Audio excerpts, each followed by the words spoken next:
क्रिस्त में मेरे बहुमूल्य भाइयों, बहनों एवं बच्चों, आप सबों को जय यीशु। हमारे प्रभु यीशु क्रिस्त की कृपा, शांति, अनुग्रह, आशीष और संतोष और सामर्थ्य सदा सर्वदा आपके एवं आपके परिवार के साथ रहे। प्रिय विश्वासियों, आज सितंबर महीने का 8 तारीख की है और आप और मैं हम सब अच्छी तरह से जानते हैं, सारी दुनिया में फैली हुई माता कलीसिया आज सितंबर 8 तारीख को माँ मरियम का जन्म उत्सव बड़े धूमधाम से उल्लास और उमंग के साथ हर गिरजाघर में मनाया जा रहा है। प्रिय विश्वासियों, जब हम अपने परिवार में किसी एक का जन्मदिन मनाते हैं, विशेष करके अपनी और माँ का जब उसका जन्मदिन मनाते हैं, पूरे परिवार में और खुशी छाई रहती है। हाँ, हर एक व्यक्ति के और चेहरे पर मुस्कान है, क्योंकि अपनी माँ दुनिया में और किसी को भी हम भूल सकते हैं, लेकिन माँ को नहीं भूल सकते। प्रिय विश्वासियों, हमारी माँ को हम भूल नहीं सकते हैं, क्यों हमें जन्म दिया है, हमें पालन पोषण किया है, हमारे लिए कितने सारे कुर्बान उन्होंने किए, त्याग किए हैं। और ठीक उसी प्रकार माँ मरियम यानी सारी मानव जाति की माँ है, आपकी माँ, मेरी माँ है, ईश्वर की माँ है, प्रभु यीशु की माँ है। और ये माँ सारे संसार को, सारी मानव जाति को बचाने के लिए और मुक्तिदाता को देने के लिए हमेशा वो तैयार थी। जी हाँ, क्रिस्त में प्यारे भाइयों और बहनों, माँ मेरी प्यारी माँ, माँ मेरी प्यारी माँ ममता की सूरत हो और करुणा की मूरत हो, और ईश्वर की रचना से और ये दुनिया में हुआ चमत्कार। धन्य हो माँ, तू मेरी माँ है। धन्य हो माँ, तू मेरी माँ हो। और तेरे जन्म के कारण और ये सारे भूमंडल में और पूरे ये सारे भूमंडल या ब्रह्मांड में आनंदित हो रहा है, क्योंकि आपने मानव जाति के मुक्तिदाता को जन्म दिया है। इसलिए माँ, हम बच्चे हैं आपके, और बचा ले हमें हर पाप से, बचा ले हमें हर संकट से, और हमें पहुंचा दे उस पार स्वर्ग राज्य में। हैप्पी बर्थडे टू यू माँ, हैप्पी बर्थडे टू यू। जी हाँ प्रिय विश्वासियों, आज गली गली में देखिए, हर एक क्रिस्तीय परिवार में बड़े धूमधाम से, खुशी और आनंद के साथ, भक्ति और श्रद्धा के साथ, और पिछले और ये 9 दिन से और ये नवीना करते आ रहे थे, क्योंकि स्वास्थ्य की माता है हमारे भारत देश में। और माँ वेलांगनी माता एक प्रसिद्ध माता के रूप में माना जाता है, उससे प्रार्थना की जाती है, उनके मध्यस्थ के द्वारा प्रार्थना की जाती है, और सैकड़ों और हजारों लाखों लोग और वहाँ माँ के दरबार में जाकर उसको आशीष पाने के लिए तरसते हैं, तड़पते हैं। प्रिय विश्वासियों, और इस साल लगभग जिस दिन झंडा चढ़ाए उस समय लगभग 10 लाख लोग वहाँ माँ के दरबार में एकत्रित हुए हैं। ना कोई जात, ना कोई जाति को देखते हैं, ना कोई या कौन सा वर्ग के, कौन से जाति के, कौन से राज्य, ये किसी भी प्रकार के भेदभाव ना देखते हुए सबके सब एक माँ के संतान के रूप में वहाँ जाकर माँ का दर्शन पाने के लिए वहाँ पहुँचे 10 लाख लोग। यानी आज भी वो विश्वास है। हम भारतीय वासी के लिए माँ के प्रति एक अटूट एक प्रेम, अटूट एक रिश्ता है। दुनिया में किसी को भी हम बोल सकते हैं कि माँ को नहीं बोल सकते हैं। और उसी प्रकार हम हमारे आध्यात्मिक माँ, यार ईश्वर की माता, ये कलवारी की माता, जो विधान की माँ है, वो हमेशा प्रभु के साथ रही। उसी प्रकार हमारे साथ रहकर हमें सही मार्गदर्शन दिखाने के लिए हमेशा वो तत्पर है। जी हाँ, क्रिस्त में प्यारे भाइयों और बहनों, और माँ मरियम के इतना महत्व देने की क्या ज़रूरत है? कुछ लोग पूछते हैं, माँ मरियम के जन्म दिवस क्यों इतना बड़े धूमधाम से मनाते हो? माँ मरी की इतना आदर क्यों करते हैं, इतने सम्मान क्यों देते हैं करके, और कई लोग कई प्रकार के सवाल पूछते हैं। लेकिन प्रिय विश्वासियों, का हमारे पूजन पतित में सिर्फ 3 लोग का और ये जन्म दिवस मनाया जाता है। ये प्रभु यीशु क्रिस्त 25 दिसंबर को मनाते हैं, और योहन बपतिस्ता का और जन्म दिवस मनाते हैं, और तीसरा माँ मरियम का और जन्म दिवस मनाया जाता है।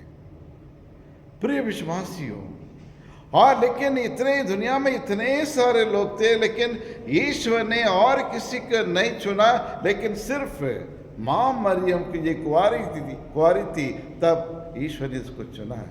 आज माँ मरियम की इतना महत्व देने के कारण क्या है, या मान और सम्मान देने के कारण क्या है? क्योंकि वो ईश्वर के द्वारा चुनी हुई और एक कुंवारी है।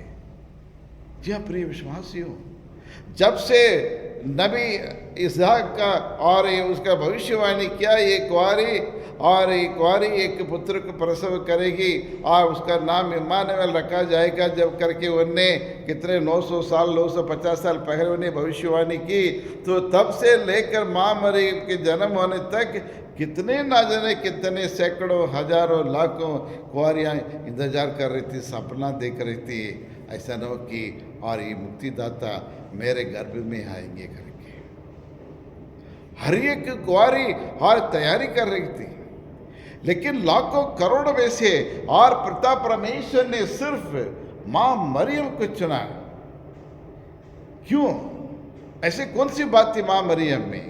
प्रिय विश्वासियों, क्योंकि माँ मरियम ने और एक उत्तम जीवन बिताई थी, एक पवित्र जीवन बिता रही थी, निष्पाप निष्कलंक निष्कपट जीवन बिता रही थी। और ये पवित्र जीवन को देखकर और ईश्वर ने इस छोटी उम्र में 16 साल की 15-16 साल की उम्र में और ईश्वर ने देख के लिया, यही सही है, यही और ये मेरे बेटे और मुक्तिदाता प्रभु यीशु क्रिस्त के एक संसार में लाकर मुक्ति योजना को पूरा करने के लिए, और ये कुंवारी मेरी मदद कर सकती है, और उसमें सब कुछ सब प्रकार के गुण है करके, और उसकी पवित्रता को देखकर और ईश्वर ने उन्हें चुन लिया। प्रिय विश्वासियों, ये पहला कारण है।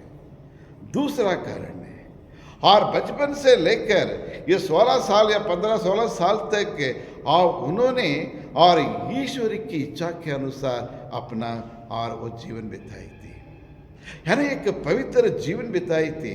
वो अपनी मन मर्जी से नहीं, दूसरे के कहने पर नहीं, लेकिन ईश्वर की जो इच्छा है, ईश्वर की योजना है, वो उसको भली भांति जानती थी रोज, और वो बाइबल पढ़ती थी, पुराने विधान के पेंटेट्यूक उसको पढ़ती थी, और ईश्वर के प्रति अटूट उनका एक प्रेम था, विश्वास था, और इसलिए ईश्वर के वचन को अपने हृदय में संजोए रखकर और मनन चिंतन करती आ रही थी। ये 2 कारण से और ईश्वर ने परमेश्वर ने उन्हें चुना, क्योंकि एक पवित्र व्यक्ति यानी पवित्र व्यक्ति प्रभु यीशु क्रिस्त के संसार में लाने के लिए एक पवित्र माँ की जरूरत होती है, जिसका जीवन पवित्र है, निष्कलंक है, निष्कपट है, निष्पाप होए, और वह गुण सारे गुण ये माँ मरियम में था, और इसलिए ईश्वर ने उन्हें चुना। लेकिन प्रिय विश्वासियों, अक्सर लोग कहते हैं, और या प्रोटेस्टेंट लोग भी कहते हैं कि ये माँ मरियम क्यों इतना बड़ा चढ़ा के क्यों इसके बारे में बोल रहे हैं, ऐसे कौन सा काम किए करके लोग कहते हैं। लेकिन प्रिय विश्वासियों, माँ मरियम का जन्म दिवस के बारे में ना सिर्फ न्यू टेस्टमेंट में नए विधान में बतलाता है, लेकिन पुराने विधान यानी Old Testament also speaks about the birth of Mother Mary. देखिए कितना विशेषित एक और ये महिला स्त्री है। पुराने विधान में और the book of genesis chapter 3 versus 15, उत्पत्ति ग्रंथ अध्याय 3 और 15 वाक्य में पढ़ी है, मैं तेरा और उस स्त्री के बीच और तेरे वंश और उसके वंश के बीच में और शत्रुता पैदा करूंगा।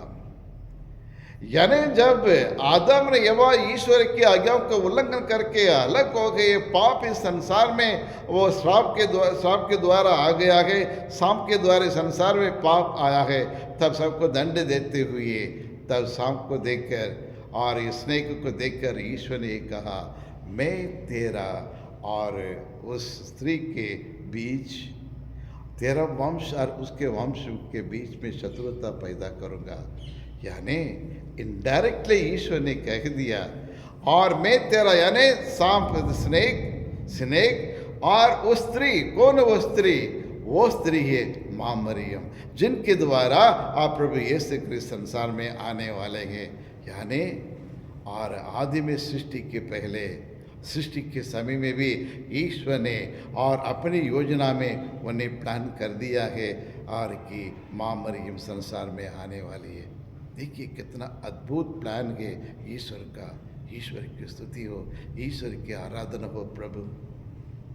और वहाँ वो स्त्री, वह उस स्त्री के द्वारा, उसके वंश के द्वारा कौन आने वाला है? माँ मरियम, यानी वो स्त्री के द्वारा इस संसार में प्रभु यीशु क्रिस्त आने वाले हैं। यानी पहला जो दुश्मन किसके बीच में, दुश्मनी किसके बीच में? ये स्नेक और माँ मरियम, इनके दोनों के बीच में। और दूसरा कौन, किसके साथ ये शत्रुता है? और उनके वंश में ये सांप के, ये शैतान के वंश, और इधर माँ मरियम का वंश, और प्रभु यीशु और इन दोनों के बीच में शत्रुता। प्रिय विश्वासियों, इसको अच्छी तरह से समझने के लिए हमें पीछे और द बुक ऑफ रेवलेशन में जाना पड़ेगा। 17 और अध्याय में वहाँ जाके 12 में जाके, अध्याय 12 वहाँ हम वहाँ जाके तो पढ़ेंगे तो हमें वहाँ पता चलेगा। एक स्त्री और एक पुत्र को प्रसव करेगी, प्रसव करने के बाद वह स्वर्ग में, और उस बच्चा को स्वर्ग में उठा लिया जाएगा, लेकिन वो महिला यही रहेगी, इस धरती पर रहेगी।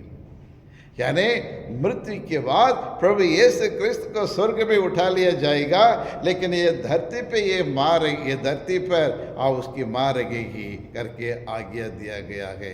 वो कौन है? वो है माँ मरियम। ये धरती, यानी और ये धरती और signifies the people, it signifies the gods dwelling place. और जो व्यक्ति ईश्वर की इच्छा को पूरी करते हैं, ईश्वर को वचन के सुनते हैं, ईश्वर की आज्ञाओं को पालन करते हैं, और उनके लिए और ये माँ मरियम और उनके साथ रहकर उनकी मदद करी करके वहाँ बतलाया गया। जी हाँ क्रिस्त में प्यारे भाइयों और बहनों, इसलिए हमारी माँ हमारे लिए बड़ी स्पेशल है। और ये त्यौहार मनाने से, और ये त्यौहार मनाने से हमें कौन सी सीख मिल रही है प्रिय विश्वासियों? माँ मरियम, she is the mother of joy. यानी और माँ मरियम और प्रभु को देखकर ये गाती है, और मैं अपने मुक्तिदाता पर और मुक्तिदाता और मैं प्रभु पिता परमेश्वर पर मैं और आनंदित होती हूँ, क्योंकि मेरे उन्होंने और इस दीन दासी पर दया दृष्टि की है करके अपने आनंद को प्रकट करती है। प्रिय विश्वासी, आज इंसान शांति के लिए तड़प रहे हैं, खुशी के लिए तड़प रहे हैं, चैन से जीने के लिए तड़प रहे हैं, लेकिन कहीं भी उनकी शांति नहीं मिलती है, खुशी नहीं मिलती है। लेकिन जो व्यक्ति माँ के पास जाते हैं, माँ के चरण में जाते हैं, वहाँ पर विश्वास करते हैं, उन्हें वो शांति मिलती है, आनंद मिलता है। फिलिपियों के नाम से पौलुस का पत्र अध्याय 4 और 4 ये तो बतलाता है, rejoice in the Lord, rejoice in the Lord, and again I से रिजॉइस इन द लॉर्ड। यानी प्रभु पर आनंदित हो। मैं फिर से कहता हूँ, प्रभु पर प्रसन्न होते रहो करके और बाइबल में बतलाता है। जी हाँ क्रिस्त में प्यारे भाइयों और बहनों, और जब आनंद आते तो हमारे हृदय के लिए भी, और वो हृदय के लिए एक दवाई बन जाता है ये खुशी और आनंद। और प्रिय विश्वासियों, ये खुशी जो हमें मिलती है, खुशी और आनंद से, आनंद और हमारे हृदय के लिए दवाई बन जाता है। जी हाँ क्रिस्त में प्यारे भाइयों और बहनों, इसलिए आनंद देने वाली, खुशी देने वाली है हमारी माँ मरियम। प्रिय विश्वासियों, आज माँ मरियम के बेटे बेटी कौन है? क्या जो इसको माँ मरियम को हर नवीना के दिन उसमें की साड़ी चढ़ाते हैं, वही माँ के भक्तजन क्या? या फिर वो ये केक काट के हैप्पी बर्थडे टू माँ मरियम करके जो गाना गाते हैं वही इनके सच्चे सच्चे संतान हैं? या फिर चढ़ावा चढ़ा के या मोमबत्ती जला के रोशनी माला करके और माँ का नाम लेते ये 10 दिन के वही लोग माँ मरियम के आज सच्चे और ऐसे बेटे और बेटी हैं? नहीं है क्रिस्त में प्यारे भाइयों और बहनों। लेकिन माँ मरियम के समान जो ईश्वर पर भरोसा रखते हुए और ईश्वर के आज्ञाओं को स्वीकार करते हुए ईश्वर के आज्ञाकारी बनकर और उनके आदेशों को नियमों को जो पालन करते आते हैं और वही माँ मरियम के सच्चे बेटे बन सकते हैं, बेटी बन सकते हैं, उनके संतान बन सकते हैं। दूसरा, और अपने त्यागपूर्ण जीवन बिताते हुए और प्रभु के लिए एक साक्ष्यमय जीवन उन्होंने बिताई। आज परिवार में हम हैं, पति है, पत्नी है, माता पिता है, बच्चे हैं, रिश्तेदार हैं, लेकिन क्या ये छोटी सी कलीसिया में क्या पति और पिता और दूसरे परिवार के लिए एक अच्छे नमूना दिखाते हैं? क्या एक आदर्श जीवन बिताने की कोशिश करते हैं ताकि उसको देख के बाकी लोग सब उसको अनुसरण करें, उसको पालन करें, उसको और फॉलो करें? नहीं है। लेकिन माँ मरियम ने और प्रभु यीशु क्रिस्त के उस लक्ष्य को पूरा करने के लिए पूरा पूरा सहयोग दिया। अपने बारे में, अपनी इच्छा के बारे में उन्हें कभी नहीं सोचा। सब कुछ त्यागते हुए और प्रभु के लिए, प्रभु की योजना को पूरा करने के लिए अपना पूरा पूरा सहयोग उन्हें प्रदान किया है। हम भी हमारे दैनिक जीवन में, चाहे परिवार क्यों, समाज क्यों ना हो, जहाँ भी हम कार्यरत हैं और वहाँ दूसरों के सामने हमें भी एक अच्छी ज़िंदगी बिताकर एक नमूना दिखाना चाहिए, एक आदर्श क्रिस्ती जीवन बिताना चाहिए।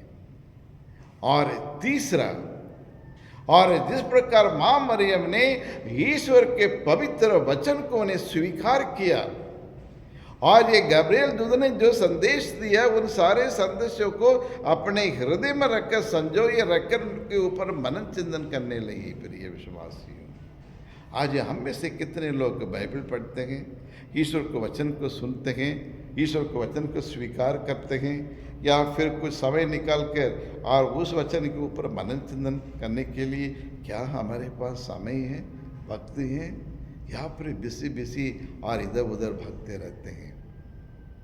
माँ मरियम ने हर एक वचन, पवित्र वचन को उन्हें ग्रहण किया है, उसके ऊपर मनन चिंतन किया है। जी हाँ क्रिस्त में प्यारे भाइयों और बहनों, चौथा, और माँ मरियम और हमेशा ईश्वर को धन्यवाद देते रहिए, ईश्वर की स्तुतिगान करते रहिए। मैग्निफिकत, पूरे मैग्निफिकत माँ मरियम को वो गीत को पढ़ के देखिए, और ईश्वर ने मेरे जीवन में एक महान कार्य किए हैं, धन्य है उसका नाम करके और धन्यवाद प्रकट करते हैं। हमारे आराधना में, हमारे मिस्सा बलिदान में, हमारी प्रार्थना में स्तुति आराधना के लिए एक और जगह होना बहुत ज़रूरी है। हमेशा ईश्वर से मांगने से अच्छा हमें और काफ़ी समय ईश्वर की स्तुति करें, ईश्वर की आराधना करें, ईश्वर की सुमिरन करें, और we have to adore and worship and praise the Lord. और प्रोटेस्टेंट लोग इसमें मामले में बहुत अच्छे हैं। लगभग किसी भी पूजन पाठ के पहले 1 घंटे तक वो लोग ईश्वर की स्तुति करते हैं, आराधना करते हैं। They praise and adore and worship the lord. ये बहुत ज़रूरी है प्रिय विश्वासियों। ईश्वर के द्वारा किए गया हर एक वरदानों के लिए ईश्वर को धन्यवाद देना और ईश्वर के प्रशंसा करना माँ मरियम का एक गुण था। वो गुण आप में और मुझ में भी होना बहुत ज़रूरी है। और अंत में प्रिय विश्वास ये कहना चाहता हूँ, और जिस प्रकार माँ मरियम जो गर्भवती होते हुए भी दूसरों की ख्याल रखती थी, दूसरों की परवाह करती थी, अपनी कुटुंबिनी एलिजाबेथ की सेवा करने के लिए लगभग 8 से 10 दिन तक और प्रेग्नेंट होते हुए पैदल जाकर उसकी सेवा सत्कार करने के लिए गई। क्या आप और मैं जा सकते हैं? या अपनी इच्छा को त्यागने के लिए तैयार हैं? लेकिन इन्होंने 7-8 दिन लेकर पैदल जाकर वहाँ जाके 3 महीने तक उनके साथ रहकर उनकी सेवा की, उनकी हर ज़रूरत में, और माँ मरियम ने उन्हें मदद की। आज अब एक ही कमरे में 2 लोग हैं, लेकिन कहते हैं मम्मी चाय लेके मेरे इधर ले आओ, मेरा नाश्ता यहीं लेके आओ, मेरा बैग लेके आओ, सब ऑर्डर करते हैं। यानी सेवा की भावना ही नहीं है प्रिय विश्वासियों। इसलिए आज परिवार में या फिर व्यक्तिगत जीवन में शांति नहीं है, सुकून नहीं है, और द पीस ऑफ माइंड नहीं है, संतुष्टि नहीं है, और अनेक प्रकार की बीमारी से पीड़ित है, अनेक प्रकार के टेंशन से हम ग्रस्त हो जाते हैं। लेकिन आज माँ मरियम का त्यौहार मना रहे हैं। माँ कहती है आपके सारे दुख तकलीफ़ों को और मेरे पास लेके आओ। दुखियों के दुखों को दूर करने वाले माँ, हम में से हर एक के व्यक्ति के हृदय को अपने नूर से भरने वाली हमारी माँ है। जब माँ के पास आएंगे हमारे सारा दुख मिट जाएगा, हमारा परिवार में सुख शांति होगी। रोज रोज़दरी करते हुए माँ के प्रति अपनी भक्ति को, श्रद्धा को हम प्रकट करने की और एक दृढ़ संकल्प आज लें, ताकि माँ मरियम हमारे परिवार की संरक्षिका बनकर हमें बचा सके। इसी के लिए हम ईश्वर से प्रार्थना करें। हे पिता परमेश्वर, हम आपको धन्यवाद देते हैं प्रभु आज के दिन के लिए, और आपने अपने पुत्र प्रभु यीशु क्रिस्त को संसार में लाने के लिए आपने एक उत्तम एक स्त्री को आपने चुन लिया है। वह प्रभु यीशु की माँ, ईश्वर की माँ, सारी मानव जाति को बनाकर हमारी माँ बना दिया प्रभु। इसके लिए हम कोटि कोटि धन्यवाद देते हैं प्रभु। तेरी स्तुति हो, तेरी आराधना हो, तेरी महिमा हो। आज के इस पावन दिन में माँ मरियम के मध्यस्थी के द्वारा हम आपसे प्रार्थना करते हैं माँ, जैसे काना विवाह में आपने और माँ मरियम के बातों को सुनकर उन्हीं के द्वारा हमारी मदद की, सहायता की, उसी प्रकार जो भी निवेदन और माँ मरियम के मध्यस्थता के द्वारा हम आपके पावन चरणों में समर्पित करते हैं, उन्हें स्वीकार करें और हमारी हर एक दुख तकलीफों को दूर करने की कृपा करें। हे प्रभु यीशु क्रिस्त, हम आपको धन्यवाद देते हैं। और पिछले एक सप्ताह से जो आपने जो कुछ वरदान अनुग्रह आशीष हमें प्रदान की है, अच्छे स्वस्थ प्रदान किया है, उसके लिए भी हम आपको कोटि कोटि धन्यवाद देते हैं।